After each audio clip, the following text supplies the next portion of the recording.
Today's interview highlight is with Amy Morin, author of the book 13 Things Mentally Strong People Don't Do, talking about not being afraid of death. Today's video is sponsored by audible.com, where you can get Amy's book 13 Things Mentally Strong People Don't Do by clicking the link in the description for free. You can get the Audible book for free. So thank you to audible.com for sponsoring this video. This video is about not being afraid of death, and it's a subject that so many people email us about and message us about. It's a thing that naturally as humans, we are scared of, we fear, and for some people it encompasses our life, this fear of death, and not being able to move forward without being scared of death. So to hear from one of the best, let's go to Amy Morin on how to not be afraid of death. So we talk about being with people and spending time with people.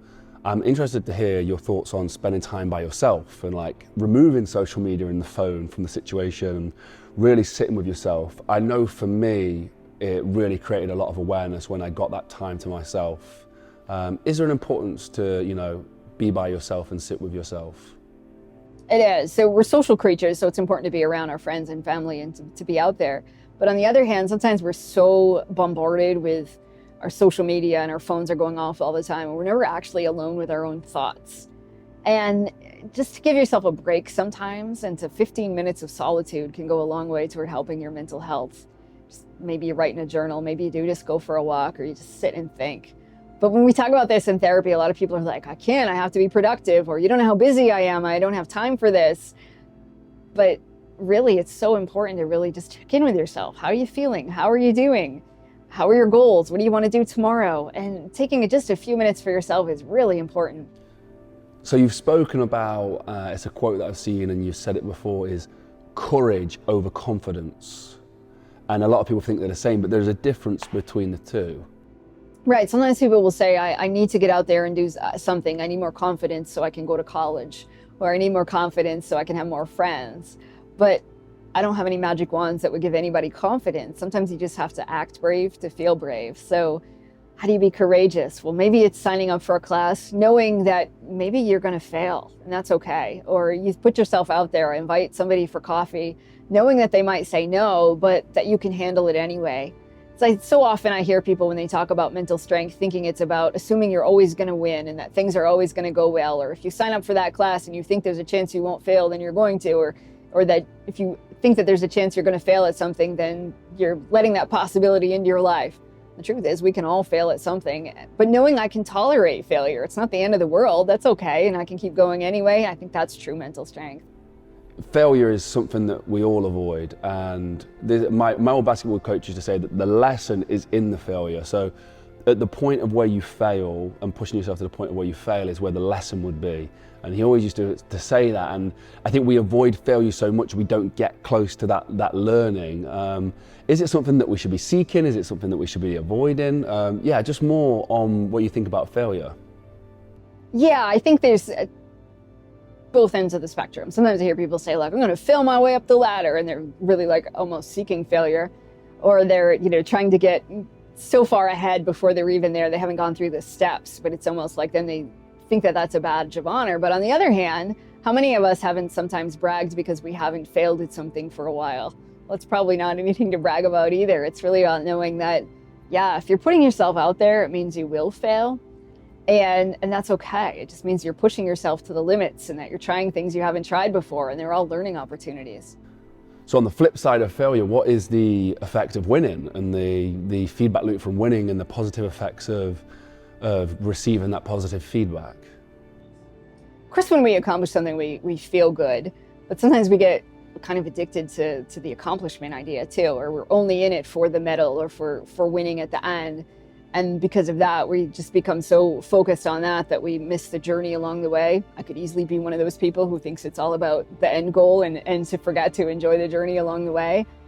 And I think, at the end of life, there's no medal for being the richest, kindest, or whatever else we think that there's a medal for at the end of life. So I like to live life backwards too, is to say, well, what's really important? And yeah, it'd be great to win or to get this medal, but on the other hand, what's more important along the way? How do I want to show up, and what can I learn from my effort rather than just the end result? Because so often we can't control the end result.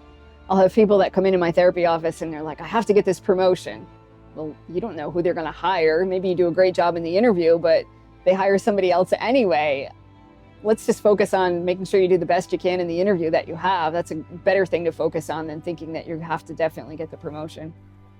How do we get invested in loving and enjoying the journey over the end result? I'm guilty myself of visioning the end result so much that I sort of miss the journey, and it's all flown past me, and we've ended up where we wanted to end up, but we've, missed the whole journey, which was the fun part.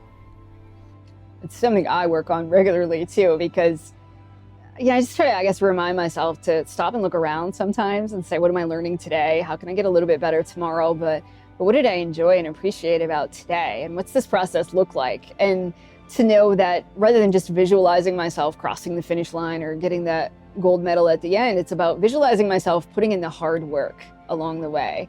So I think so often we just want to say, like, celebrate at the end, but we don't know how it's going to end. And if there's anything I've learned from my personal story too, it's that tomorrow's not guaranteed.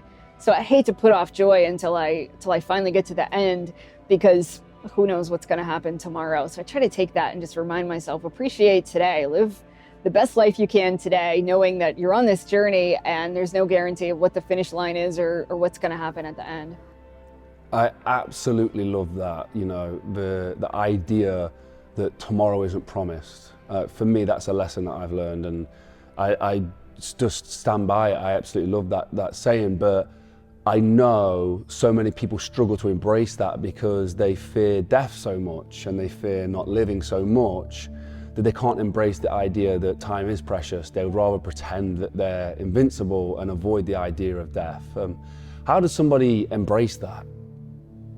Yeah, I think it's easy to say, yeah, I'm working on this, and achievement almost just becomes a distraction from everyday life, because I'm not going to worry about all this other stuff because I'm just focused on this one thing that I want to do, and then I'll feel good about myself. But for people who live their lives like that, they usually find once they've achieved something, then they can't even enjoy it, because then they're just looking at the next thing that they're going to achieve, and then it becomes this pattern of constantly feeling like you're never good enough.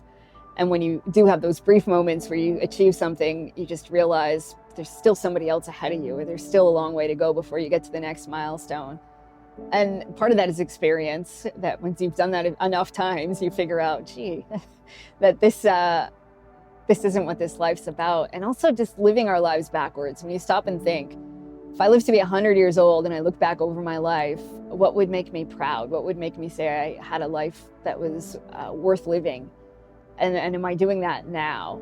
And for a lot of us, I think our relationships are really important. Friends, family, but then we look at how much time we actually spend on other stuff like work.